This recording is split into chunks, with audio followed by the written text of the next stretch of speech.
Hey, hey, hey, here we are.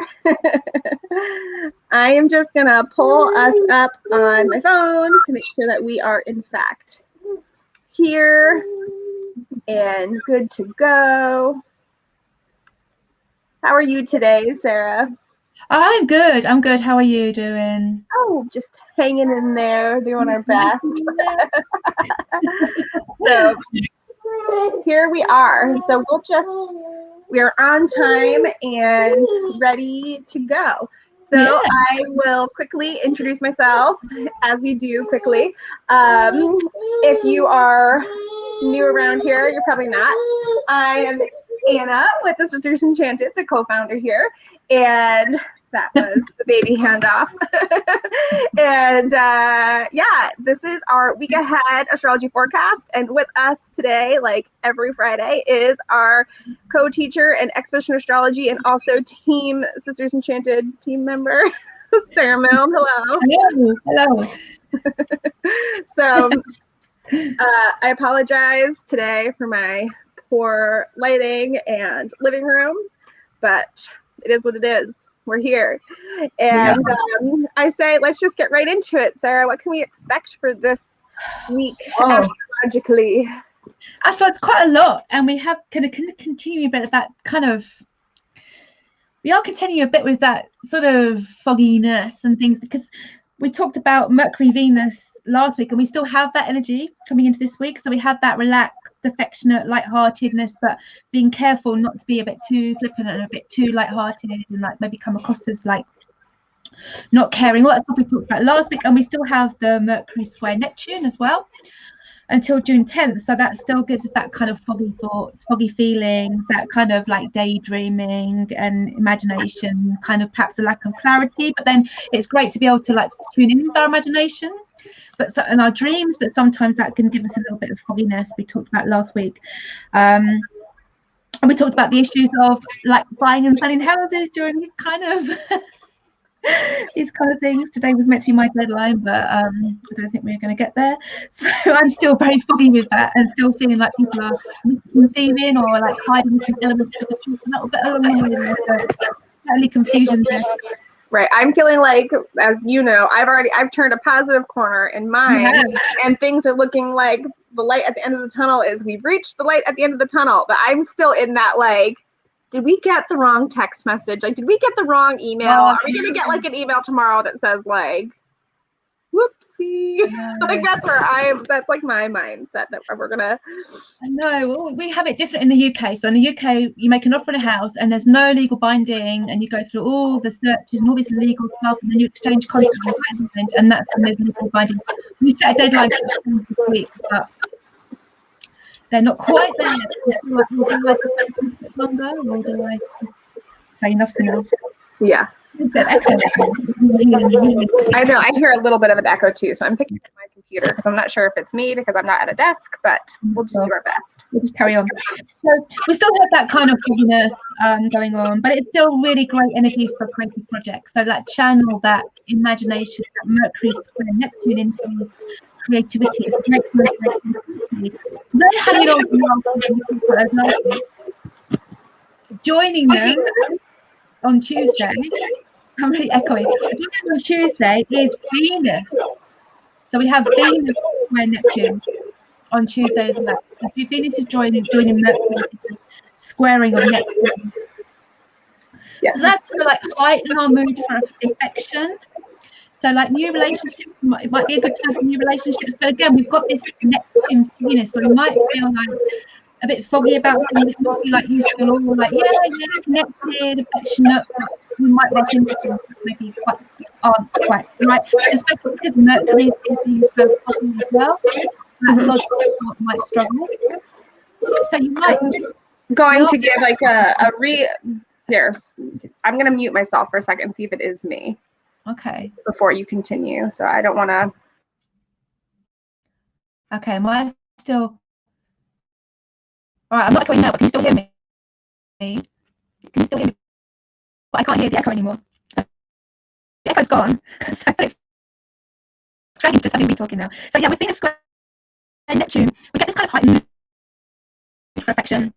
There might be some confusion because of Neptune, but also like Neptune just blows up all our dreams and our expectations and our imagination, as we've been talking about. So this is a bit of a time where you might feel disappointments in love, because we might feel that like our love isn't kind of like how we imagined it to be. We might feel kind of like, I've got this wonderful sort of fairy tale idea about love, and it's not quite how I wanted it to be. So be careful about kind of disappointments in love during this time, especially as I said, because Mercury is so kind of Hey, Sarah. Might not come. Sarah, yeah. I think that your sound has gotten worse with that. I don't know if you can. Do you want to try to exit out of the live stream and use the link to come back in and see if it lets you? I don't want to end mine, because I think if I end mine, we ruin everything. But if you want to leave and use the link to come back, and we'll see if it reboots you. We do have a crazy storm on right now, so I don't know if that's having an effect. It might be. All right, so we'll give Sarah a couple of moments to come back on and see. Sorry, you're seeing my living room. This is real life, real life baby living room. So we'll give her a second to come back on and see if it is a little bit clearer. And let's see, add to stream. Can you hear okay now? Maybe talk for a second so we can get. Hello. I can hear you. The hello sounded good, but let's see. I think we were chatting a little bit. You were still in Venus, right? Venus square. Yeah, talking about Venus square Neptune. Also, we have got crazy storm right now. Lots of really high winds, so I don't know if that's impacting. Because my actual situation here is okay, same as last week. But I don't know if that is causing problems. You sound a little bit. You sound better now. Yeah. I think we can let and see if anybody else comes through and says. But to me, you sound like you normally do now. So wind. Yeah, probably. I think that we can just try to keep going. Yeah. And because right now I hear you okay, so we'll keep going with that Venus square Neptune, with that heightened moon for affection. But there is some confusing. I can hear my echo again. There is some confusing kind of like influence of Neptune. So like it's really important that you trust and like set realistic expectations, because if you have these kind of overwhelms, can you hear that?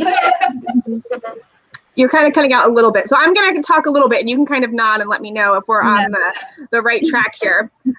Because, so with the Venus square Neptune, we have a heightened mood for affection, to be really aware of if you're having new relationships or relationship kind of things, to be just aware of any kind of confusing things that are happening. Just because Neptune can be, right, it's that watery planet, it can be a little bit wishy-washy. And you guys can let me know if I'm echoey too. Am I echoey? My own sound. Okay. Let me know if I'm echoey.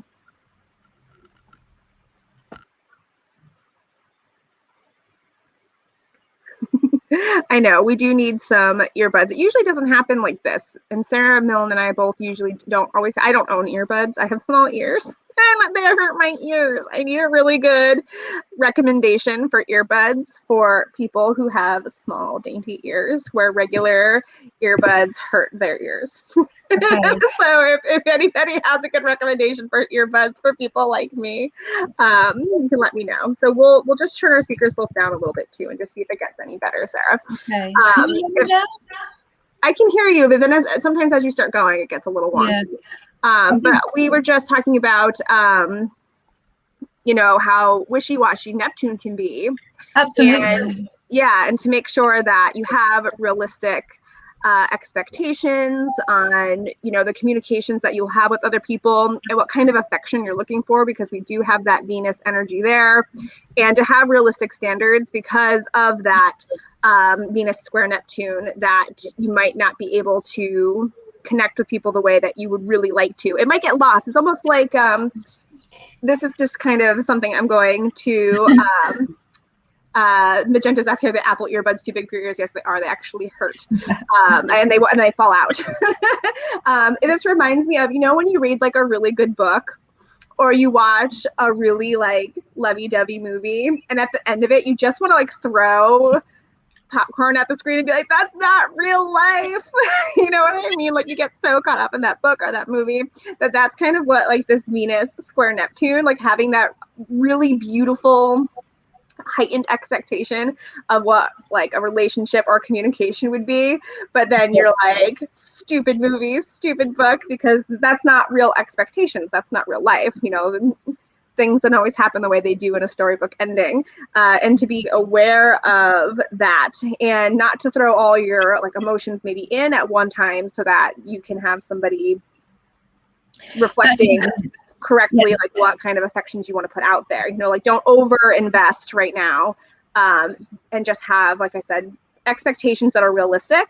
Wait for this kind of energy to kind of roll over, see how you're still feeling in those relationships, and then reevaluate the expectations and the standards you have going into it. That's exactly it. And you need to really make sure that you need to make sure that you kind of that you don't overtrust people. Make sure you don't overtrust people. This is a howling gale. It's crazy. Make sure that you don't overtrust people, and also like be aware of your own self-esteem. Protect your own self-esteem, because if you get disappointed, if you set these big expectations and then you get disappointed, you can really not your self-esteem as well. So protect your esteem.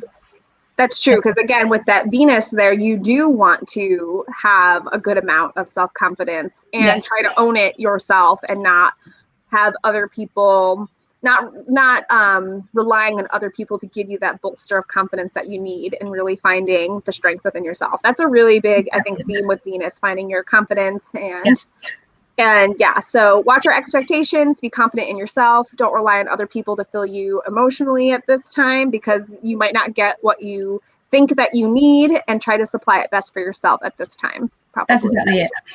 Sounds good. Exactly. So we're also moving into a Mars trine Neptune Wednesday all week. Yeah, Mars trine. So we've got all this Neptune fogginess, and we're coming up to the Mercury retrograde. So it's foggy. So yeah, Mars trine Neptune. But that's kind of like, because Mars is so like fiery and energetic, and Neptune kind of chills Mars out a little bit when they try.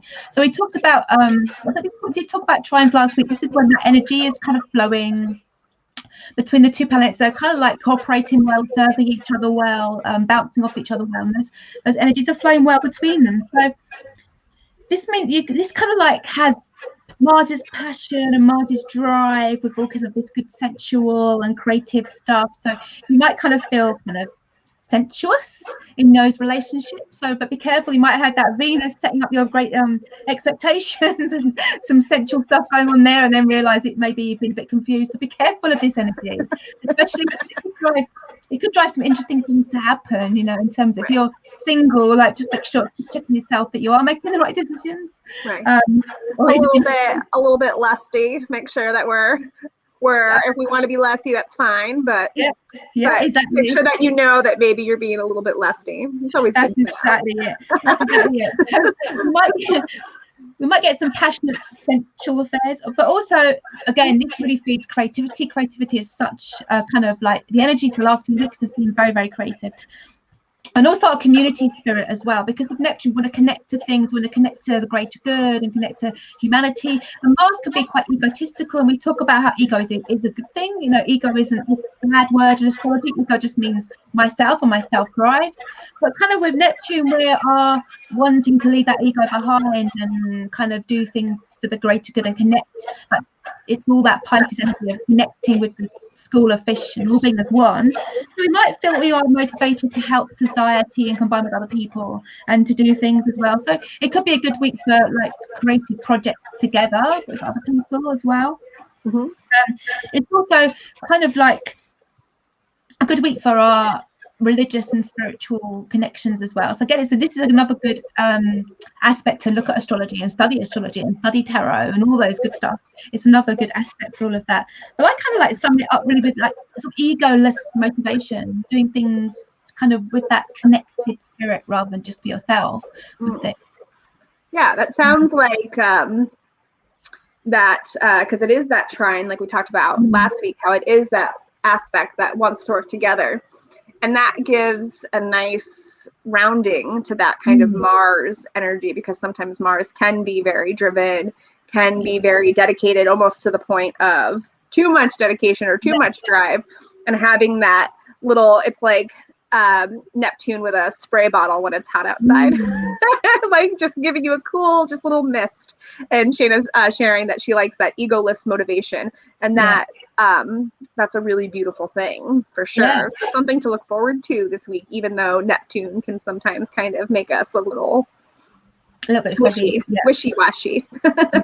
Absolutely. So then we have something big, don't we, this week? A big exciting thing astrologically. And I'd say we've got a horrendous storm blowing right now. I feel it sounds a little bit better now, is it? I don't hear the echo so much. It's a horrendous storm, really. As I'm sure American standard it probably isn't, because I know some areas in the States have bigger storms than this, but we really have that kind of wind that looks like the trees might blow down, and there's all over the place kind of wind going on. I think that's what's affecting the internet. You would never know, because you've got like this nice glow coming in through your window. So like from my end, it looks like you're just having this nice. Well, that's my light. That's what's is it? Well, it looks like a real natural glow coming in from your window. Well, we've talked before about lighting and glasses. So I have the ring light, but now what I do is I bounce it off the wall so that it comes back off the wall to me, and I don't get the ring lights in my glasses. Right. Otherwise it drives me crazy. So I'm really hoping that our weather, if the forecast doesn't look like it's going to improve, but I'm hoping it will improve by Wednesday, because of course we have a lunar eclipse on Wednesday, which is super exciting, and it's quite an exciting eclipse as well, because it's a kind of beginning of a cycle. So let's just think about the moon. So we start the week with the moon in Scorpio. So we have that kind of that deep, the moon sort of like bringing our deep emotions, bringing things out that are hidden, very deeply hidden, and those kind of exciting Scorpio things. But then on Tuesday it goes to Sagittarius, and on Wednesday we get this full moon lunar eclipse in Sagittarius. So I'm hoping we're going to all be able to see this really big, nice blood red moon, which is really exciting. It's the first eclipse in a season. So we have this kind of season of 3 eclipses kind of all involving Sagittarius and Gemini energy, which is really exciting. So we have this lunar eclipse on Wednesday. So that's when the sun and the moon are going to be opposite from each other. So we have this opposition between Sagittarius and these big ideas and this deep philosophy and these deep ideals and deep spirituality, and the idea of wanting to understand all of the sky and big deep things. And then we have Gemini, which is the kind of wanting to experience the world and the earth and the earthly kind of things, learning things earthly and wanting to experience as much of life as possible. They're in opposition. And then on the 10th of June, we have a solar eclipse in Gemini. It's not a complete solar eclipse, but there's a solar eclipse energy in Gemini. And then on the 7th, it's in Sagittarius. So we kind of have this kind of oppositions and then it's kind of like shadows of each other coming over. And my sound sounds funny. Can you still hear me? A little bit foggy again. Maybe if you turn your sound down one more time. Sorry, I muted myself because I could hear my husband playing with my son, and I didn't want everybody to hear it. So I muted myself so that. I know, that's fine. It's anyway, and I was like, oh, I don't know if I can hear myself. Okay, so we have when we have a lunar eclipse, what's really interesting is that we have a lineup with our lunar nodes. So like if you're doing astrology and expedition astrology, you'll understand what the lunar nodes are. The lunar nodes are our pathway to our destiny. It's kind of, we move from our south node position right to our north node position, and they're shown on your astrological charts as like a inverted U and a U sort of shape for north node, and inverted is south node.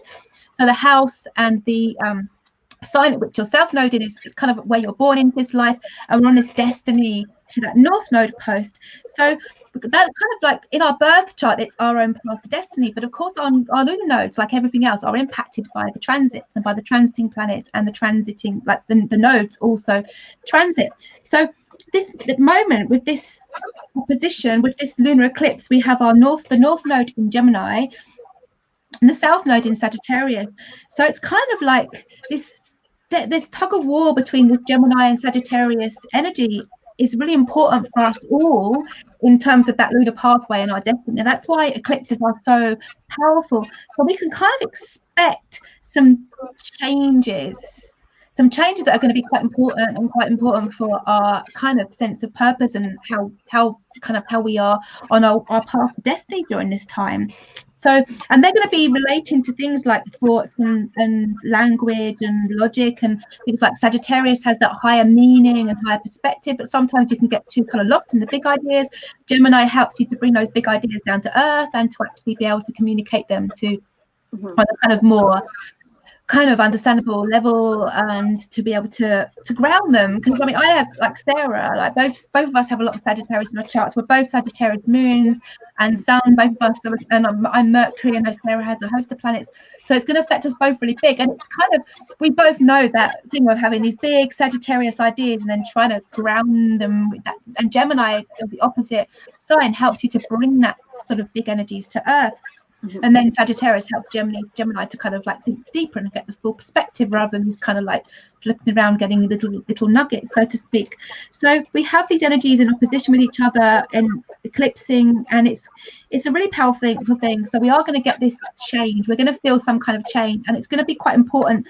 Change isn't necessarily a bad thing. People think eclipses as bringing big doom changes, but change is a good thing. And again, when we know about astrology, we can channel these changes. So it's a good time to think about what changes you need to bring into your life around that Sagittarius and Gemini kind of energy. And you can start that cycle, like what do you want to bring into being by the June the 10th.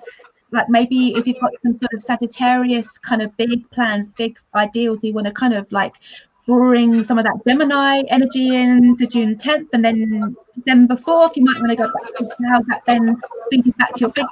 It's kind of a cycle of eclipses. Yeah, I think, and sorry, I just kind of think, I do have somebody ask me if we'll see the eclipse on the East Coast in the US, and I don't think that we're going to see like all of it. I would have to double check. I'm not 100% sure. But I think that we might be able to see like a little bit of it, depending on like when it's happening. But I don't think it's going to be like a huge spectacle here. But I'll have to double check that. But I'm not 100% sure. I think it's daytime, isn't it? I think it's not going to be like a huge. I think we might see like a phase of it. Yeah. But it's not going to be like a spectacle. And then I have Kirsten saying, love that all this is happening close to my birthday, which is on the 27th. So happy birthday to you. Yeah. I was just thinking, I like this this kind of energy that you're talking about between Gemini and Sagittarius. Yes. Because I'm sitting here kind of like giggling to myself, because we have Sagittarius that is so sometimes direct in what they want to do. And sometimes so direct that they're almost a little bit Knight of Wandsy, that they just keep going in the direction that they want to go without stopping to take a deep breath. That's and right. At the same time, there's going to be this Gemini, which sometimes tries to uncover so much information that they do it too fast. You know, there's too much communication, too much happening in their brains and their communication and what they're wanting to get out. And so I think that it's interesting that we have these two energies that are very motivated to get to the bottom of what they want to do, to finish something, to I'm losing my words, but I'm like in my head, I'm thinking about how interesting is it that they're going to be able to work together while trying to get to a common goal. Yeah. But like also trying to like get the communication through to get to the end game. I know how much like energy that is between Gemini and Sagittarius, like how much motivation it is to get your words out, to get to where you want to go, to get your idea planned. How much fast moving like mental creativity is going to be happening between Gemini and Sagittarius with those two happening. That's right. It's like Absolutely. It's gonna be like think do. I know. Yeah, it's going to be really exciting, and I think it's really exciting that we have this kind of it's that part of that it's the beginning of that cycle, so we can kind of really set things in motion for the cycle. I'm looking to see whether we can see it. So it seems to like, so we're having in our papers, like in our British papers, it's saying like all this exciting stuff like full moon, May 21 blood moon will be the most spectacular in years, but I'm not 100% convinced that we get to see it either. So No, in some, see, that's the thing. In some places of the world, like, well, you know, it's like looks like we're all going to be able to see it, but it's not going to be like so spectacular for most of us. But certainly in other side of the world, I see much more. I'm being misled by a headline saying "so spectacular," like in my headlines, like, Right. don't trick me with that. Don't make me get my like Neptune expectations up that I'm going to see this myself. Right. We'll be able to feel it and know that it's happening. Yeah. We'll have to just sit with it and know. Yeah, the energy will be really strong. The energy will be really strong. So yeah, it doesn't matter if you can see it or not. It's still there. It's still happening. Mm-hmm. So yeah, it's still, the energy is really strong. So it's a good idea to have a look and see where you have Sagittarius and Gemini in your chart, because that's where you're going to kind of feel that the most. And if you're Sagittarius moon, then you're going to feel it hugely, obviously. A Gemini sun, you're going to feel that impact of the moon in opposition with your sun there. And have a look and see where your lunar nodes are as well in your chart. Right. See how that's going to influence you. I think it's echo again. I know these I mean a little bit, but not like it was. These conversations always make me want to pull up my chart, and then I spend so much time like thinking about my own chart, you know, and what that looks like. So I'm going to be having some first house Sagittarius, 8th house Gemini action going on. Yay. Yeah. Yay. Oh, that's cool. That's going to be good. That's going to be interesting. That's good. I have Sagittarius 4th and 5th. So yeah, there's lots going on in those houses for me right now. So. That's the best part about astrology, and this is side tangent-y. And I'm always so bewildered by my own chart, and I think that that's a normal thing when you look at astrology and you look at charts, that you can like talk about astrology and wax poetic about astrology, then you look at your chart and you're like, huh. I know. Like my first house, Saturn Sagittarius, always makes me go, huh.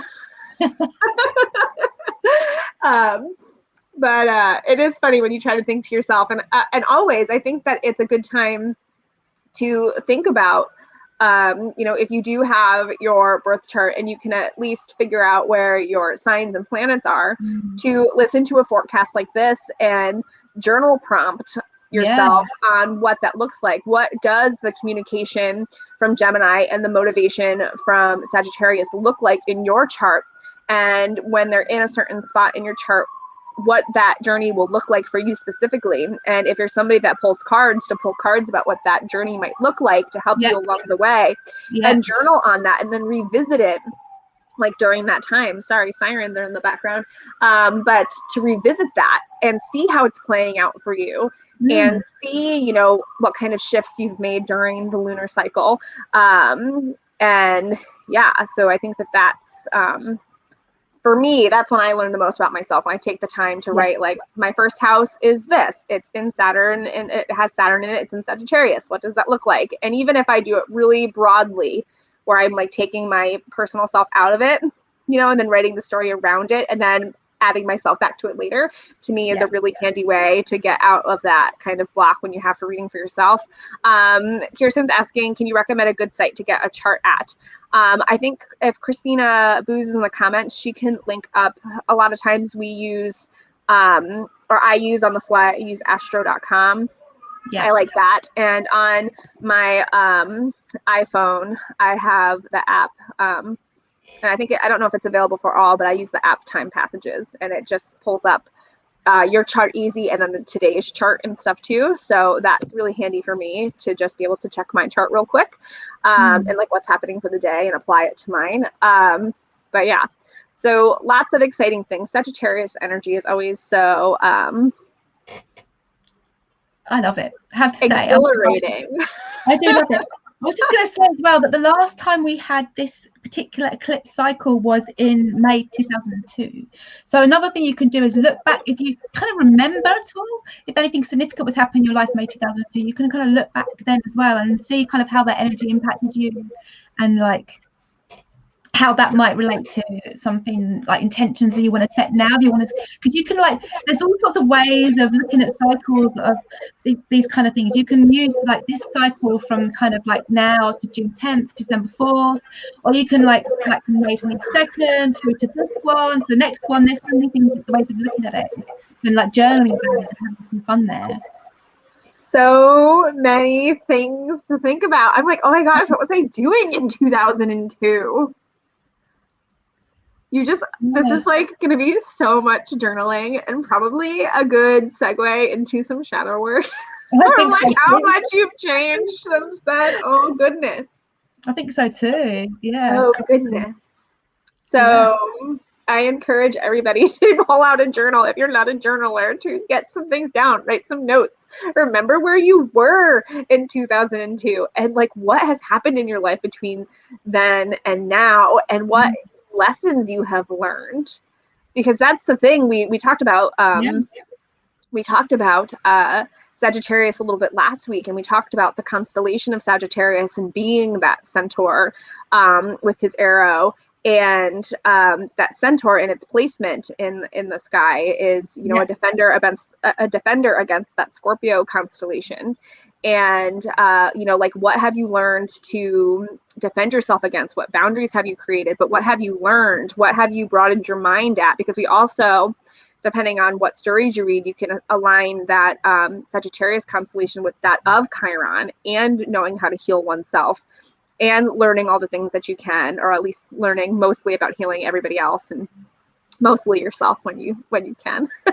But how much you've learned, how much wisdom you've gained, because Sagittarius is about learning and collecting information and learning how to share that information with everybody else, and using that aim, that pinpoint aim of that arrow, to be able to you know, throw your destination where it needs to be, to deliver the information that you need to put that X on the map, saying that this is where I'm going to end up. Like, that's how driven Sagittarius energy is. And what have you learned from that time to now that has driven you to be who you are, who has driven your motivations, your dreams? And with that Gemini energy on the other end of that, like, what communications, what have you learned from other people? What have you learned from the communications that you've had over the years? What have you learned from listening to people over the years, what they've, you know, said to you, what you said to them, hearing and listening, and how has that changed your motivation to be the bigger you that you are now, which is that Sagittarius energy? And where can you go from here? It's so exciting. It really is. And I've just seen that the next one then is going to be on June 15th, 2030. So if you want to set something in a cycle till then, there we are. So good. So many things to think about. Think about yourself then. Think about yourself where you're going to be, where you are now, what you've learned. It would be a good time too to, I think, look at, you know, because like that idea of Chiron, not Chiron, but, well, Chiron the centaur, not Chiron the asteroid. But taking those ideas about learning and then trying to heal oneself, and where did you not learn from these last years? Like, where did you not learn? Where have you not healed? How can you divvy that up now so you don't take it with you moving forward? I think so many things to think about. It is, and I quite like when we look at these long cycles, because we often in astrology we look at things that are happening now and happening in the next few days and happening like, but I quite like this idea that, like, you know, because a lot of change and a lot of things we want to do, and whether it's our path to destiny through our lunar node, whether it's just goals we have like lunar goals and so forth, they take time. So you can put things out this week and start like setting intentions that you can see to fruition right through till like 2030, you know, like things that are going to take time, because some things do take time. So you might want to think, how do I want to feel in 2030? Like what journey do I want to go on to then? What sort of things I want to start now that are going to take time? And it's so funny. I'm seeing Christina Booz sharing that she got together with her husband in 2002. And I'm thinking too about 2002. And that's probably around the time when my husband and I became best friends, but didn't end up together until, you know, of more recent history. So it's interesting to think about like all of the things. Yeah, all of the things. So speaking of all of the things and doing some journal prompts and talking to yourself motivationally about what you have to look forward to and asking questions of yourself and shadow work, I want to remind everybody that our 5th birthday for the Sisters Enchanted is coming up this weekend. Woo! And because it's coming up, we're also having super special enrollment for our Tarot Throwdown program and our Tarot Coach program. So if you want to learn how to coach people with your super excellent tarot skills, we have a super special new program coming up. And when you join, you get to come to our birthday bash that's happening this weekend. And it's going to be stellar. We have teammates coming to talk to you about tarot. We have special guests coming in to talk about ancestral tarot, about all sorts of things. Christina's going to put a link in the comments there. It is going to be a jam-packed full weekend of tarot, churning 5 here at the Sisters Enchanted. We so big. It's like, yeah, we're 5. Come to our big birthday bash. And check out our tarot coach program where you can learn how to coach people through tarot. And that's not just, divination. It's really helping people to discover themselves in a coach session situation with the tarot. So it's super exciting. We're super excited. Sarah, what am I forgetting? Am I forgetting anything amazing that's happening for our 5th birthday? I know Christina has lots of the details. We've got the DJ. There's going to be a virtual DJ. There's going to be a dance party. If you're part of our Enchanted journey, you know that we show up for a virtual dance party and DJ. So don't miss out. We hope to see some of you there. We are super excited about it. Every year on our birthday, it's all things tarot here at the Sisters Enchanted. And it's a great time to also rein in all of this eclipse energy, this self-production energy, how to talk yourself up, how to help other people talk themselves up. It's a great time to be here and be part of Sisters Enchanted community and all sorts of things. I was just thinking actually how that when this eclipse energy is so good for that tarot coaching course, because you are bringing something like spiritual and like the sort of big Sagittarius energy right down on the table when you're working with someone as a coach to the Gemini life experience. So it's perfect. So good. It's so good. So head over to that link. Don't miss it. Check it out. If you have questions, as always, if if something's right for you here at the Sisters Enchanted, please email us at magic@thesistersenchanted.com. And our customer support sister, my real life sister, my little sister Megan, is always there in the inbox to help you out if you have questions. So please do that. And yes, Christina is sharing the presenters are going to be amazing. Palm readings, tarot and herbs. Yes, our friend Heather is going to be there talking about tarot and herbs. Our friend Tia is going to be talking there, tarot and runes, ancestral tarot, so many good things. So you want to join us for Tarot Throwdown or the Tarot Coach program and join us for our 5th birthday bash this weekend.